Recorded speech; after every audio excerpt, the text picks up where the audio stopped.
Hey guys, just a reminder that all of this is for education and inspiration only. Here, this is not about treatment or diagnosis of disease. There's no prescription involved or prevention. We're just kind of talking, and this is all for education and inspiration. So just kind of got to throw that disclaimer out there. But if I didn't see your question before, I didn't ignore it. I didn't see it. So please ask it again if I didn't get around to it. You guys know how behind I get. So throw it at me again. I did see a question, I think, like what foods to eat for high blood pressure or something like that. When we have high blood pressure, we really want to evaluate stress because oftentimes we are depleting minerals like sodium and potassium and magnesium, and we need those minerals so badly to regulate blood pressure, especially potassium and sodium.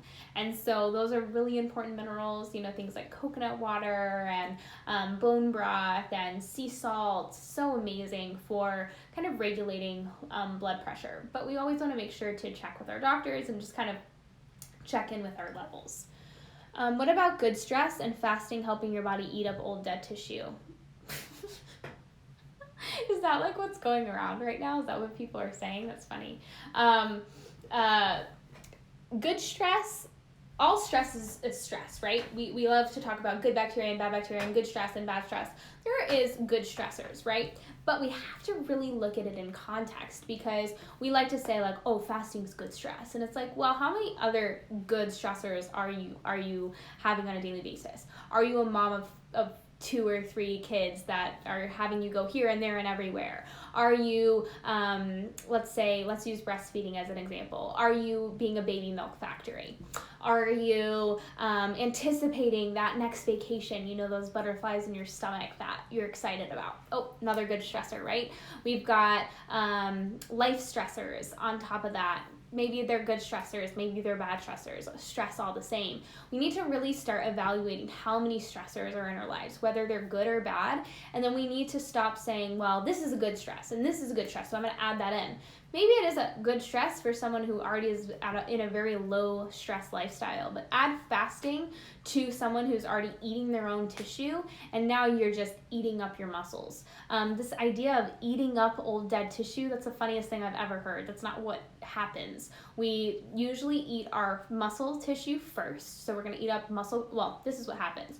We empty our liver of glycogen. So once our liver is empty, we now need to manufacture. So our liver, a healthy liver can store about 150 grams of glycogen, which is going to last a healthy liver about 8 hours. So you can go 8 hours keeping blood sugar stable, living on just your liver glycogen alone. That's only if you have a healthy liver though, and most people don't, so most people can't store 8 hours worth of glycogen in their liver.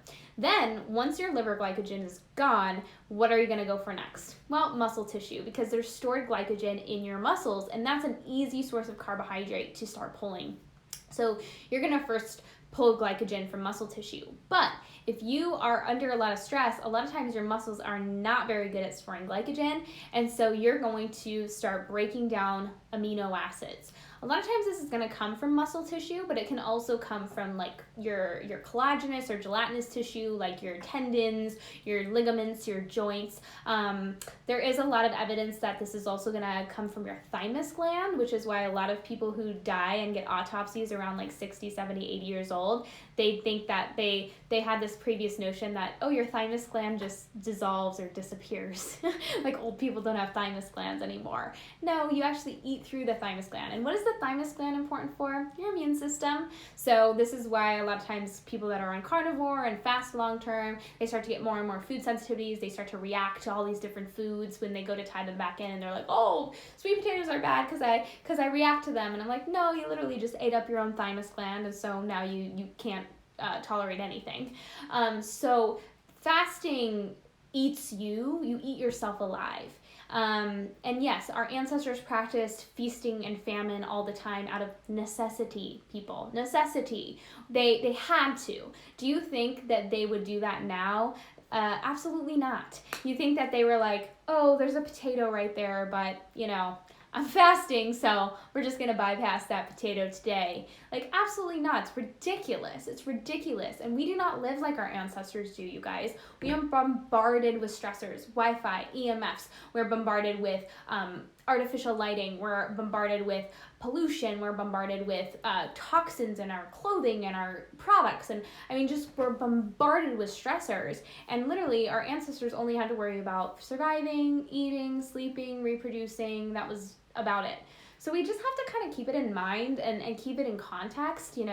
Fasting doesn't do much except for maybe starve your gut bacteria. So if you have really bad digestive issues, those need to be focused on and resolved. That's why a lot of people report feeling really good when they first start fasting, because their guts are wrecked, And so, of course, they're not feeding the bacteria that's causing their problems. And so less endotoxin, less liver burden. And so at first they feel great, but then, 6 months later, they actually are like eating themselves alive. And it's not like you're eating your dead tissue like that. Your body does that itself. It's called it's cell turnover. Best supplements to take during coronavirus going around. I just really support my immune system by getting enough sleep, eating healthfully. I do Whole Foods vitamin C every single day, which I have a highlight story about. I am doing some elderberry, and then I do oregano. But I do oregano every winter season. It's just to kind of prevent myself from getting sick. Haven't gotten sick this year yet.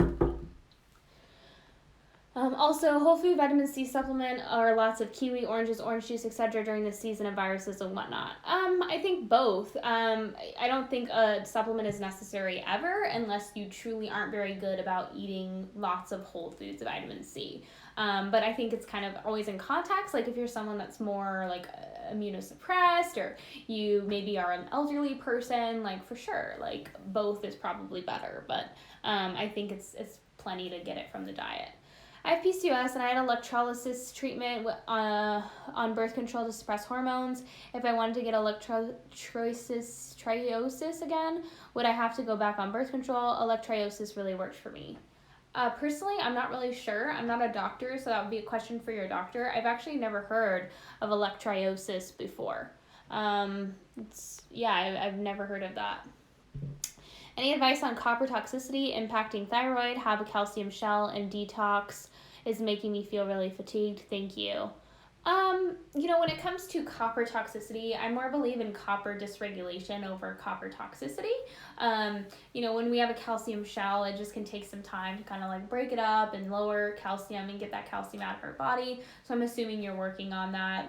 Oftentimes practitioners will give you vitamin K and iodine and things like that. So a lot of protocols will include vitamin C, bioavailable copper. Personally, I like that in the form of grass-fed beef liver, just because it's more, but remember, whole foods vitamin C, orange juice, for example, does contain copper in some sense of the word. I highly recommend checking out some Morley Robbins podcast to listen to him talk about copper and vitamin C and how they work kind of synergistically. B vitamins also help, specifically vitamin B6, and then of course magnesium. Magnesium is king when it comes to helping us regulate our usage of copper. So overall, those are kind of the things, but oftentimes we're just kind of working on, it can kind of take some time, and it can be frustrating and a slow journey, but it kind of just takes time. Been taking Doctor's Best magnesium at night, find it makes me more wired than calm. Should I take it in the morning? Then can magnesium cause histamine issues or promote detox? A lot of people see magnesium causing detoxification symptoms or making them feel a little bit more wired. So a lot of times it's just better to slowly implement it over time. Kind of start with a very slow dose, and then also totally switch the timing. If it's wiring you, then it's probably not a good idea to take it at night. Colostrum, good to help strengthen immune system, or a waste of money? Yeah, absolutely. Colostrum is very beneficial. There are plenty of studies to say that it is very protective against things like the flu or colds, and it is very immunosupportive. That's why that's the first thing babies get fed during their time on this earth. For 1 to 2 days, your body is just going to produce colostrum before you start producing milk, and that goes for human women, that goes for cows, that goes for goats. So colostrum is definitely very immunosupportive. Would progesterone make things worse if thyroid ratio is high, since it's prothyroid? If hidden copper is present, could it help mobilize by speeding up metabolism or lowering stress? It's possible it could go both ways. When it comes to your thyroid ratio, I wouldn't really stress too much about it.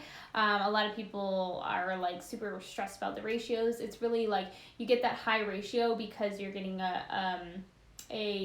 I believe it's calcium to potassium ratio is off. So if you're working on those minerals, that's a good step in the right direction. When it comes to progesterone mobilizing and speeding, it could possibly, absolutely. There's a lot of women that report progesterone has made their symptoms worse for a while, and I think that it could be related absolutely to a possible like hidden copper or hidden iron in the tissues.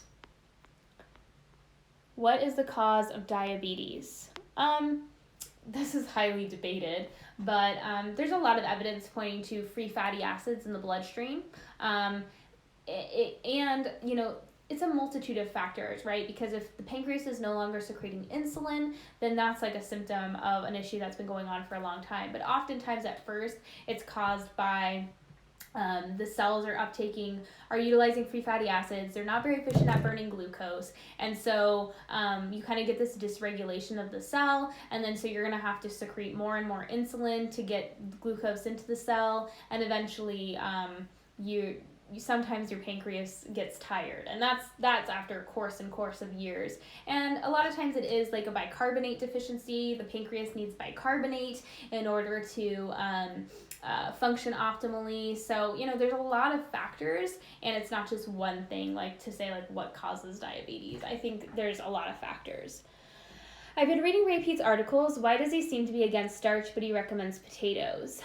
It's not necessarily that he's against starch. It's just often people have very bad bacterial overgrowth, and so starch is going to feed bacteria and therefore increase the amount of endotoxin. So it's really just about limiting and lowering endotoxin, which is what his work's about. But he's really not very, he'll talk a lot about things, but it's not like he's anti-anything. He's just bringing awareness to if people have a problem with endotoxin, like starch is going to cause more problems. But when it comes to potatoes themselves, potatoes tend to be digested fairly quickly, and so they don't cause as much problem. However, keep in mind that starch is pure glucose, and if you have like insulin regulation issues or you are insulin resistant, you don't take up glucose very well. This is why he often talks about fructose being very good, especially in the form of fruit. It's because fructose doesn't require an insulin response and actually helps us utilize glucose better. And so it's just going to be very supportive to have fructose and glucose together rather than just pure glucose, which starch is. But it's always about looking at starch in context, and if people have like diabetes or people have really bad insulin regulation issues or really bad gut issues, then keeping starch to a minimum and getting it from like things like potatoes or squashes tends to be much better than getting it from like grains or wheat or refined bread products. Does high sulfur correlate with copper or phosphorus? It was suggested to me to take molybdenum. Sorry, what was the reason why you mentioned not to take it on its own? Yeah, a lot of people will recommend molybdenum. It just kind of depends on the person, but if someone has copper issues, you don't want to be like moving. Molybdenum is definitely needed to move copper, but it can like cause a lot of it just causes a lot of copper detox symptoms, or you're just moving copper very, very quickly. So yeah, I mean, it depends, like, is sulfur a loss or is sulfur actually high? It could be that sometimes we have a hard time with breaking down sulfur properly, or sulfur is kind of going down the wrong pathways. So it's a very important detoxification mineral, and sometimes we are having a hard time utilizing it. Sometimes just because other minerals are low and they kind of work in conjunction with one another, but sometimes for other reasons as well. So it just kind of depends. You're awesome. Thank you. Oh, thanks. You guys are awesome. Thoughts on Ovasitol? Sorry for the double question. Don't be sorry for double questions. It's a Q&A, so questions galore is fine. I think Ovasitol, I'm very neutral on Ovasitol, like you guys kind of know. Ovasitol is a sugar molecule, so it's kind of like this, we can almost consider it similar to like xylitol or something like that. It's like a sugar alcohol, and it can have a huge effect on the gut bacteria, which is why I think it does have such mixed results. A lot of women with PCOS have really bad gut imbalances, and so when they take some type of sugar alcohol like xylitol or inositol, it can actually really cause a kind of this digestive distress. You'll find sometimes that you get really bad digestive distress, but you're actually really changing and shifting the microbiome. Another thing to kind of keep in mind is inositol is a B vitamin. It's vitamin B8, and so ovositol specifically is like a ratio of 40:1 of, I believe, it's myo-inositol to D-chiro-inositol, and they say that it's a special blend because in your ovaries, there's a 40:1 ratio of myo-inositol to D-chiro-inositol, whatever, whatever. Your body can take things and make it into something else if it needs to. But some people do find benefit for sure. But some people don't find any. And I think it kind of is due to, if that's not the problem, then it's not going to be the answer. If you're not deficient in vitamin B8, if you're, if your gut doesn't need to be shifted in that way, then it's going to be kind of useless. But if you do need the help and you do need those things, then it's going to be life-changing. So it's just one of those things where it sometimes works wonders for people and then it sometimes does nothing for people. I have a magnesium balm that I use for my legs that have lymphedema when they're feeling crummy. It feels like it can sometimes help with soreness. Is that in my head or is that a benefit? Oh, for sure. I think that magnesium helps with my soreness better than anything else, especially when it comes to muscle soreness or restless legs or achy legs. Absolutely, magnesium can be very helpful. Sometimes people literally get edema from magnesium issues or just other mineral imbalances. Do you take dried oregano to support your immune system? Personally, I take something called oreganol. They have this little dropper. It's called a P73. You can get it on Amazon, or I sometimes look at it at my local health food store just to kind of offer them support. But yeah, I really like oreganol. You only need 2 drops to make a difference. And they also have a toothpaste. They have mouth rinses, sinus rinses. They have all types of products that you can kind of support yourself extra. Electrolysis is permanent hair removal. Oh, electrolysis. Electrolysis, yeah, I didn't really realize that could suppress hormones as well. Or were you just talking about suppressing hormones in the skin that are driving hair growth? I didn't realize electrolysis suppressed hormones. Hi Jess, man, I'm super late.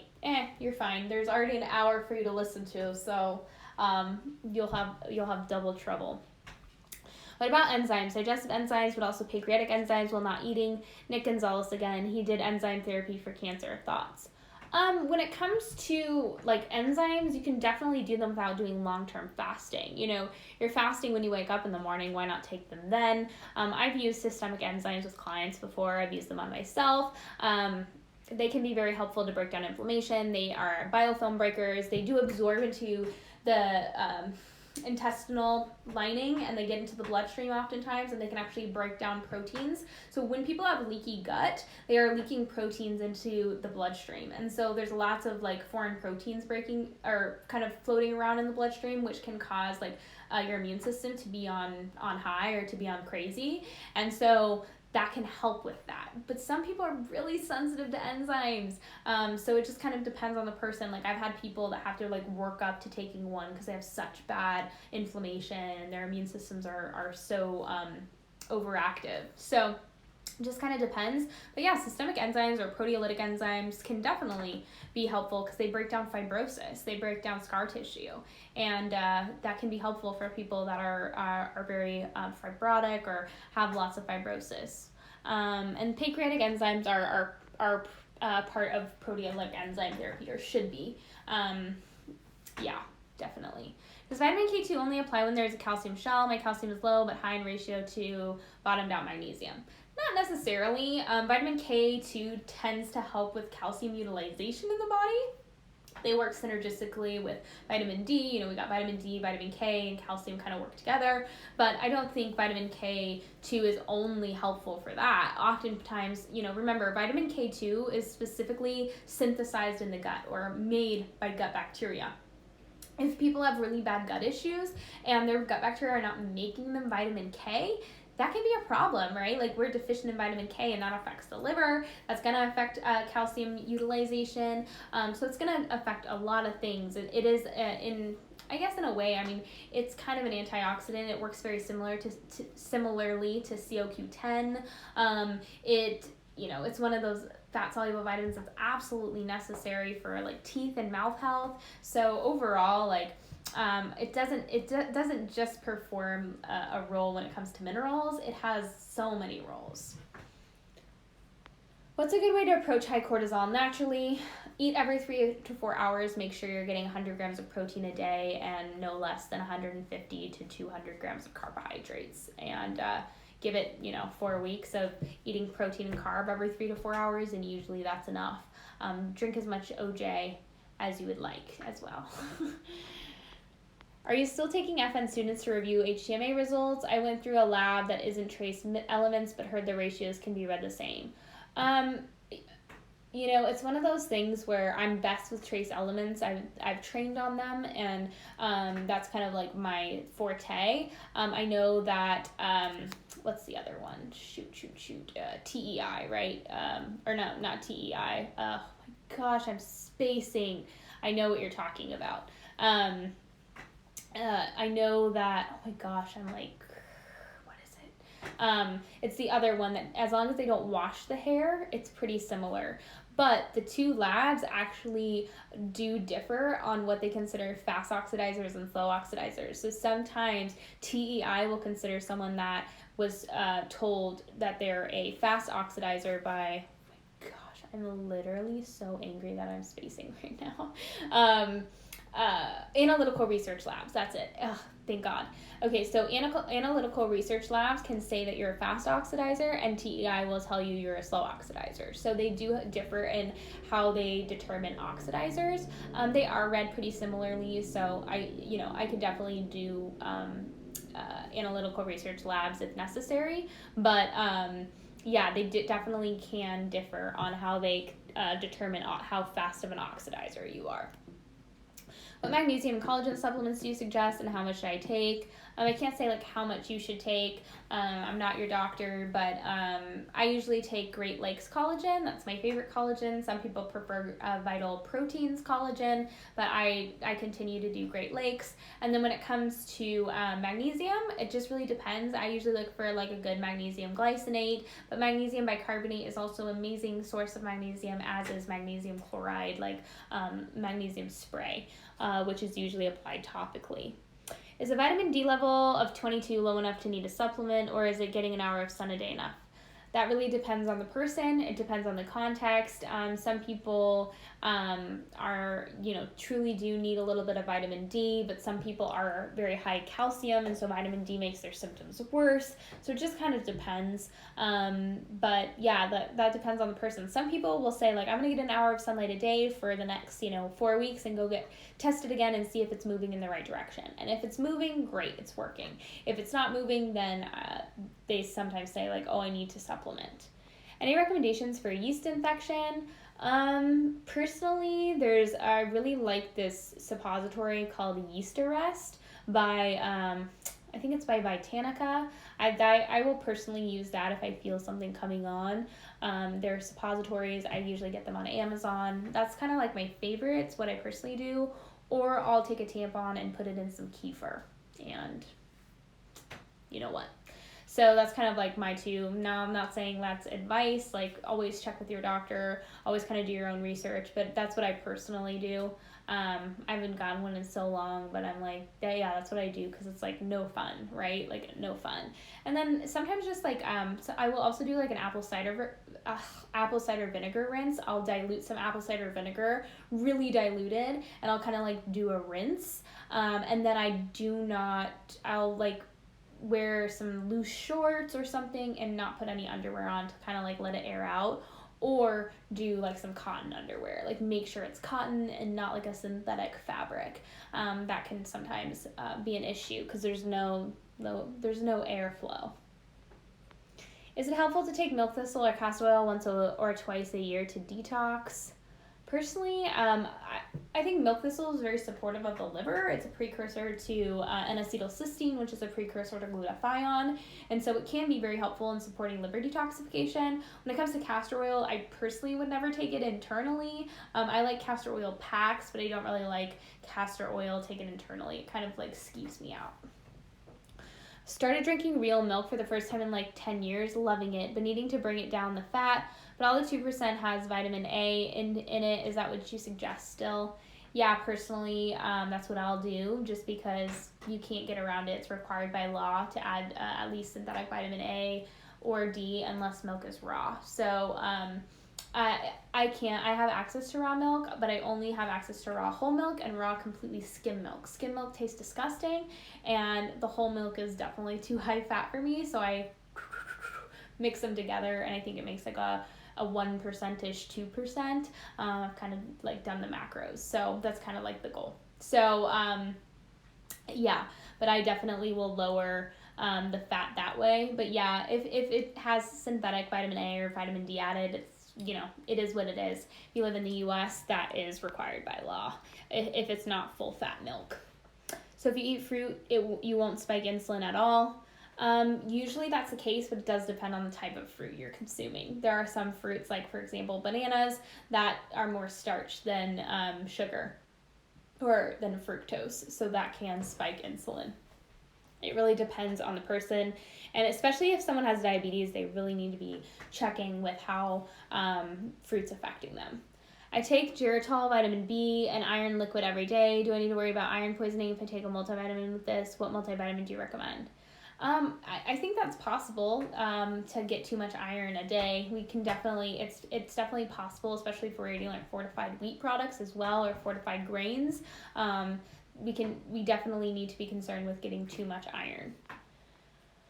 And I don't really recommend a multivitamin. I'm not a big fan of multivitamins often. Usually I like grass-fed beef liver and stuff like that. Oysters once a week, grass-fed beef liver once a week, way more powerful than a multi. Okay, I'll give you guys like 3 more questions, and then it is my dad's birthday today, so I'm going to go have dinner with my parents. I take cod liver oil, vitamin B complex, magnesium, vitamin D, and calcium pills every day. I take this alongside citalopram, but I just feel like crap all the time. Can you suggest anything? I don't know what's going on with you. I don't know your case. I don't know anything. Usually when I'm helping someone, I'm combing over their health history. I test their hair tissue mineral analysis. Sometimes I'm looking at hormones using a Dutch test. So I can't really suggest anything. I don't know what's going on with you. But remember, guys, we can't out-supplement a bad diet or a bad lifestyle. If we have toxic relationships, if we're not getting enough sleep, if we're not getting enough sunlight, if we're not exercising, if we're not eating nutrient dense or eating enough food in general, we are still going to feel like crap regardless of how many supplements we take. And this is, I know we know this, but then we don't, because we think we can out-supplement a bad diet or a bad lifestyle, and it just doesn't work. Never works. Sorry, I meant I was put on birth control while I was getting electrolysis treatment because of high androgens and testosterone. Do you help regulate hormones? Yeah, I do focus on balancing hormones rather than suppressing them. That's kind of like my goal for women, is not having to rely on something unless they want to.